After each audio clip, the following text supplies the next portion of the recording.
إذا حصل انقطاع في الاتصال بين المفتاح الإلكتروني والسيارة أو لم تستطع استخدام المفتاح الإلكتروني بسبب نفاذ البطارية، لن تتمكن من استخدام الريموت اللاسلكي أو النظام الذكي لدخول السيارة وبدء التشغيل.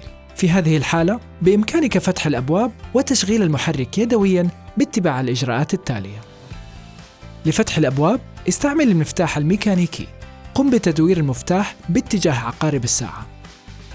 لفتح النوافذ والنافذة السقفية قم بتدوير المفتاح باتجاه عقارب الساعة مع التعليق عليه. لإغلاق النوافذ والنافذة السقفية قم بتدوير المفتاح عكس عقارب الساعة مع التعليق عليه. لتأمين أقفال جميع الأبواب قم بتدوير المفتاح عكس عقارب الساعة. لتشغيل المحرك تأكد من وجود ذراع تبديل السرعات في وضع الانتظار P. اجعل الجانب الذي يحمل شعار تويوتا ملامساً لمفتاح تشغيل المحرك. سيتم إصدار صوت إشاري عند اكتشاف المفتاح الإلكتروني، وسيتم ضبط مفتاح تشغيل المحرك على وضع التشغيل Ignition On. اضغط على دواسة الفرامل بإحكام. قم بتشغيل المحرك.